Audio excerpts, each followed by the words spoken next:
Two people can grow up side by side, same neighborhood, same struggles, yet one escapes poverty and the other doesn't. Why?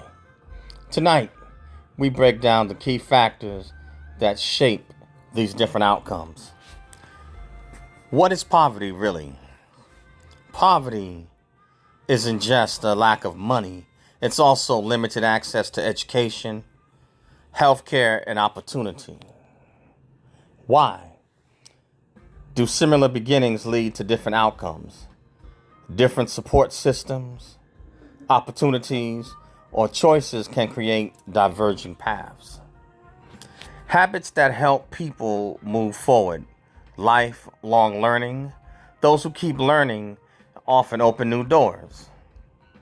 Opportunity, timing, and preparation.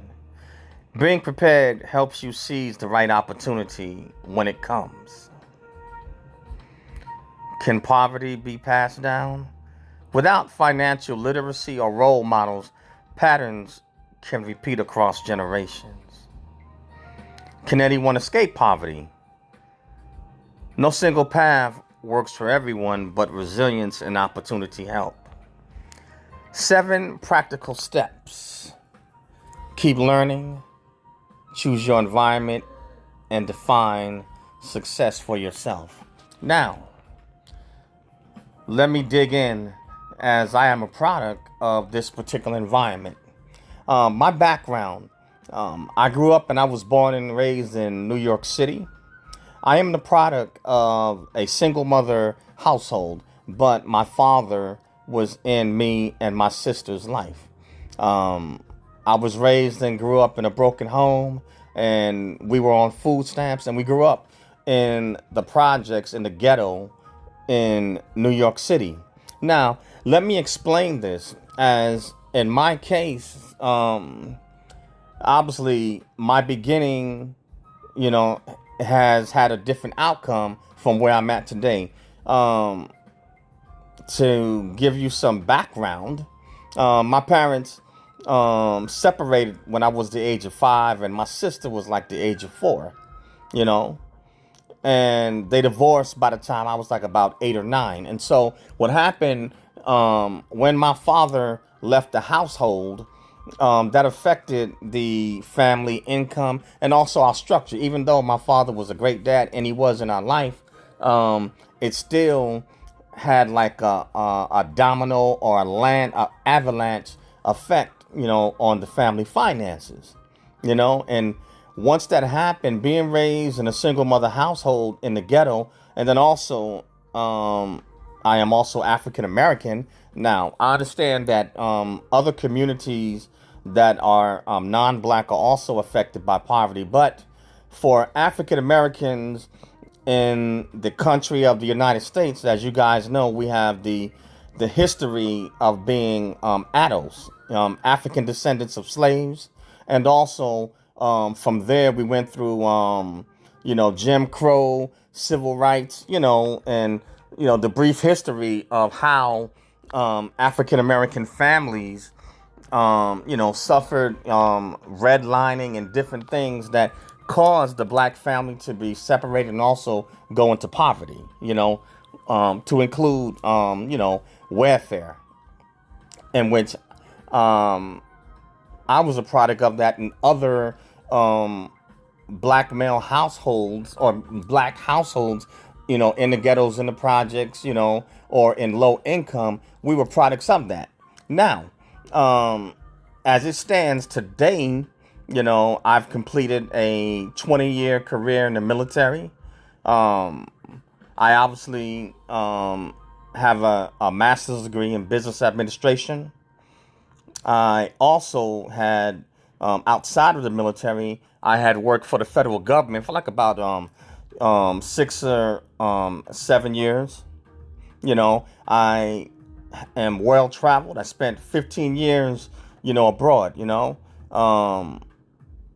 My sister, has a doctorate, and she also has a successful ministry, and she also happens to work for the public broadcasting system in media. So we are two cases of success stories that came out of a single mother household in the ghetto. And there are others in my projects, in my neighborhood, that are successful. Many today, not all of us, but many today, some, if they're not, many became upper middle class. Some own businesses. Some went into different professions, in the trades. Some, made it, through working for public companies in the trade, such as like Con Edison. So just because a person grows up in poverty doesn't necessarily mean that they have to stay there. Now, let me explain this. Obviously, the story. The stories where those that are unsuccessful that remain in poverty, and that right there is true. I do have those in the projects or my neighborhood that I grew up with. Some, they died young because they got involved in the wrong activities. Even in the ghetto or low income households, you have different situations. My parents, they cared about what me and my sister did, and we were raised right. Even though we were in poverty, and my mother came from a big family, and she dropped out of high school, in the 10th grade. Now, I know she did try to go back and finish, to get her GED at night classes, but, she was going for a while, but she had stopped. But I am sharing this with you to prove a point. Obviously, a lot of times when they show the ghetto on TV, they only show, one side. They show the pimps, they show the drug dealers, they show the hustlers, they show the single mother households, and they show generational welfare families, in which I do have that in my family, where individuals wound up in the projects, and what happened is they kept the same apartment. They were on food stamps, and what happened is their offspring, wound up, in the same situation and never made it out. Now, what are the reasons and the ingredients for that? Every family that is in poverty, why some kids, come out and why some don't. Some, it has a lot to do with upbringing. Do the parents, care enough to invest into their children? Do they make sure, that their homework is done on time? Do they teach them the right and proper values? I have family members, that died young, and some, I have like two cousins that wound up being illiterate, and I saw how they grew up, in the projects up in Connecticut. One of my cousins wound up, he started pimping at the age of about 12 or 13. And me and him are the same age. And I had another cousin, same age. And he used to jump off the school bus when he was supposed to be going to school. And his mother allowed him to get away with it. And when my mother was up there, she would basically yank him, snatch him right back up and make him get back on that bus and go to school. But these are different reasons. These are some of the different reasons why some of us make it, out of poverty-stricken environments, and why some of us don't. Some of it could be due to, drugs and alcohol addiction, and which in my life personally, I know about that, because even though I was raised well, at that time in New York City, drugs, were easy to get a hold of. I came up during the crack epidemic, and there was a lot of people that had gotten strung out on crack cocaine, and, on cocaine in my projects as well, and others, at that time, and I myself got caught up, in that. And because of my, at that time as a young man, becoming drug addicted, I almost got locked up. I got caught, stealing. Yeah. From this job on my day off. So I wasn't a good thief. you know what I'm saying, or a good liar, you know, and I should have got, locked up. I almost got locked up, saying twice, you know what I'm saying, between 17 to 21, and I got strung out, you know what I'm saying, on a drug habit. I almost got shot twice, and I had a period when I was in New York City, me and my homeboys, those 4 years, you know what I'm saying, we was getting high, you know what I'm saying. I used to get high so much, that drug dealers in my projects would fight for my business. When I stepped foot in my projects, the drug dealers were calling me, yo, Pang Pang, I got what you need, baby. I got that perico, and I wasn't the only one. But the difference is, I believe it, and I know it is a fact that God cut me a break, I got bailed out, and I was able to get into the United States military. That was my pathway out, you know what I'm saying? And I didn't get into drugs or anything like that until after I graduated high school. Many of the people in my projects, you know what I'm saying, in my hood, many, you know what I'm saying, started smoking weed at about the age of 8. You know what I'm saying? Many of the women, they have already lost their virginity before the age of 12. Many by probably 11 had lost their virginity. You know what I'm saying? People in my hood, some, died as early as 14, died young. They didn't get a chance to make it out, or some, they got locked up and they never recovered, And in my projects, we had, quite a few talented individuals, but once they got strung out on that crack cocaine, for them, it was a wrap. Some of us, we got caught up in drugs, but what happened is that we were able to recover and come off the drugs and have a successful career path. For many of us, we took, different paths. Some of us, we did take the military. Some of us, we wound up working for the city, state. Some of us, we wound up going into the private and corporate sector. So you do have those success stories, you know what I'm saying? But in those of us that did make it, the majority of us, we had parents, you know what I'm saying, that gave a damn. And they put their foot, you know what I'm saying, in our behinds and on our necks, and made sure that we were properly raised right. And they gave us the best opportunity that they can. Now, within the ghettos or any white trailer tracks, whatever you want to call it, any low income, households or communities, you do have different situations, you know what I'm saying? Some might have, a male and female in the same household raising the kids, but many may not, you know what I'm saying? Some, of the single mothers may have better jobs and better education and opportunities than others. So therefore, they can pass down what they have, to their children, So you have, even in the ghettos, or even in trailer parks, you have unique and individually different situations, none are the same, you know what I'm saying? But we do have a lot of similarities in common,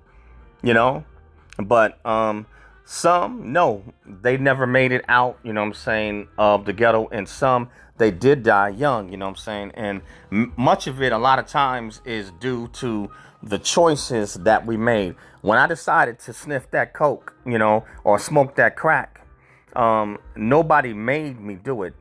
I made a choice. My sister never ever, because she saw what almost happened to me, never touched a drug, never smoked a cigarette, never drank any alcohol, because of what she saw, the impact and the effect that it had on me and how it almost took me out. This stuff, man, went rampant in my family.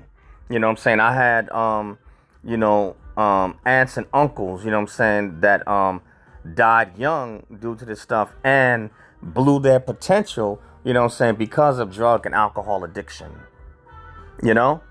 But everybody's situation is different, but just because you're raised in poverty doesn't mean that you have to stay in poverty, So it's different situations, but ultimately, even in the worst case scenarios, it still comes down to the individual's choice. And that is probably the core, of why some individuals make it out of poverty and some don't. Yes, does unfortunate things happen, to individuals that are in poverty, unfortunate circumstances? Sure, it does happen. But in a country like the United States, even with its systemic issues of racism and the different advents that have happened to disadvantaged people in the United States, I will say, even with all its problems and its negativity, if you try, hard enough and do your best to make sound decisions and wise choices, especially when you're young, you have a shot, to climb out of poverty and move up into the next class level. I believe in the United States, I believe for maybe many people, if they make sound decisions, especially when they're young and they try really as hard as they can, I believe they can at least make it to the middle class. Now, everybody can't be rich. We know that. In the United States of America, everybody can't be rich. The system is not designed for that. If everybody became rich, then the system would break down. But in the United States, you do have a chance in our particular capitalist society and our caste system.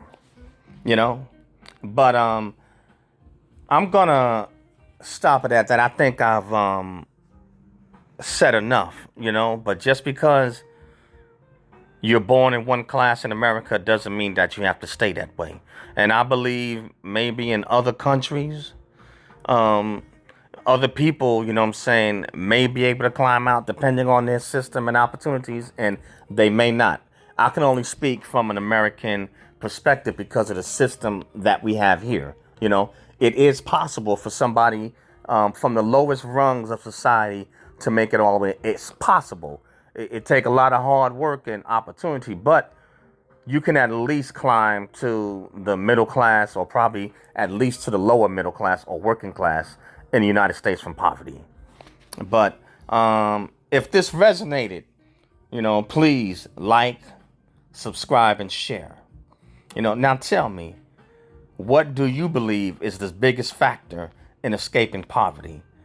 Now, that you got a little bit of information from my perspective, you can make your own decisions. This right here is Snakz Thoughts. This podcast can be found on Spotify, Spreaker, and this will also be uploaded to YouTube and to Rumble. SNAKZTHOUGHTS, Snakz Thoughts. Yes, so please join and subscribe. Also, subscribe to my YouTube channel, Eric Broadus YouTube, ERICBROADUS, YouTube, or ericbroadusyoutube.com, or ericbroadus9058. That's the handle. And please join and follow me on Rumble. Snakz123, SNAKZ123 on Rumble, guys. Love to have you, but this is something to think about. Why is it that some make it out of poverty and escape it, and others get caught up in the cycle, the concrete jungle, and the death trap? Peace out, guys. See you on the next one later.